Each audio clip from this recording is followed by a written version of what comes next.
Es sin lugar a dudas el comienzo de una investigación que está dando ya los primeros datos, que son muy fuertes, que parten de los manuscritos, de cuadernos que físicamente ya no están más, porque el propio Centeno dijo que esos cuadernos fueron quemados.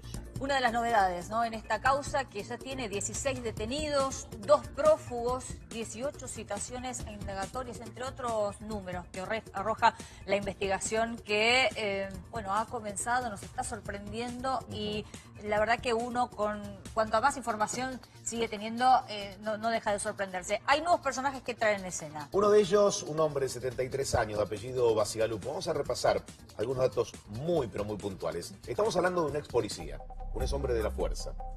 Fue quien entregó los cuadernos de la corrupción a la justicia. Digo, aquí la primera modificación, Rubén, de lo que se conocía inicialmente. Era Centeno el que había entregado los cuadernos en mano a los periodistas que iniciaron la investigación. Él es un sargento retirado de la policía, lo conoce, según la propia explicación de él que conocemos hoy, lo conoce a Centeno en una remisería en la que trabajaban juntos. Cuenta que después Centeno se va a trabajar al Ministerio de Planificación y empieza siendo desde chofer de la madre del ministro hasta llevar y comprar helado para los funcionarios menores. Y él es el que, en el momento en que se produce la detención de Barata, él es el hombre de confianza al que acude Centeno diciéndole que tenía miedo de tener esto en su casa, que supuestamente lo tenía en el placar del dormitorio, en donde vivía con la que después fue, bueno, mejor dicho, la que antes fue la mujer despechada y ya había hecho una declaración.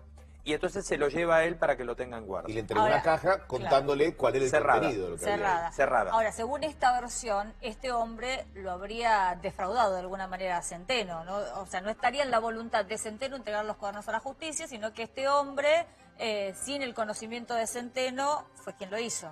Pasado un tiempo, exactamente, este hombre, teniendo algún conocimiento, él dice que lo que le decía Centeno era que lo que había dentro de la caja eran relatos sobre la forma en que trabajaba y las cosas que hacía. No sé cuánta puntillosidad tenía él con relación, cuánto conocimiento así puntilloso con relación a lo que había en los cuadernos.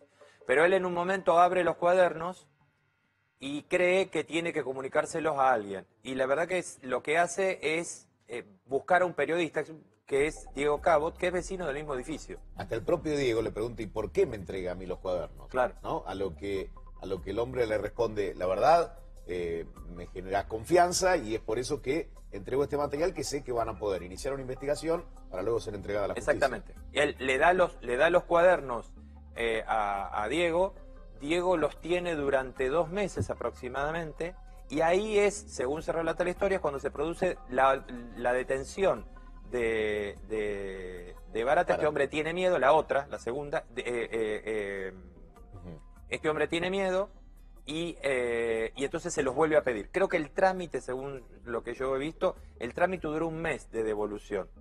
Ahí es donde se hacen las copias de todos los cuadernos, se le devuelven a Bacigalupo y Bacigalupo se los devuelve a Centeno. Creo que hubo una pelea entre ellos ahí en ese momento, según lo que relata el diario La Nación. A esa altura estaba todo digitalizado ya. A esa altura ya estaba todo digitalizado y a esa altura es cuando, es decir, a los 2 meses de tenerlo encima, estoy tratando de no marearme con las fechas, a los 2 meses de tenerlo encima, es cuando deciden los periodistas que esto los excede y que se lo tienen que llevar a la justicia. Y ahí es cuando entra Stornelli en juego. Bien.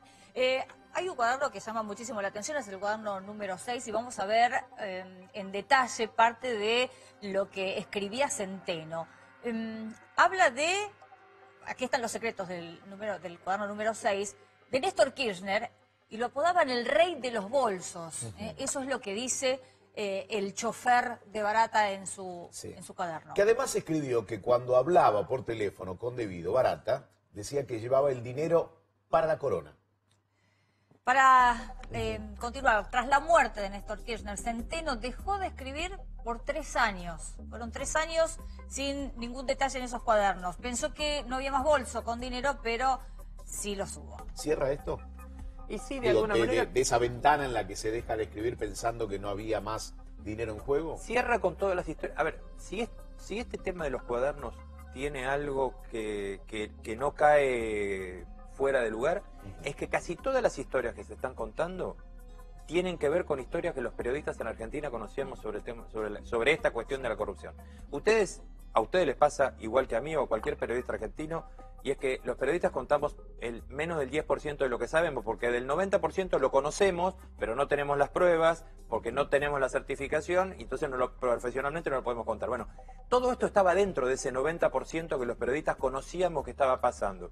Específicamente con el tema de quién era el que manejaba la cuestión, la pasión por el efectivo que había, que nada se escapaba, y creo que vos haces referencia a algo que pasó después de la muerte de Néstor Kirchner, claro, que y es dicen, cuando Cristina sí, empieza a preocuparse por qué había pasado con las relaciones de su marido antes, y empieza a llamar. Se paraliza todo. o sea, se suspende el recorrido habitual que hacía el dinero.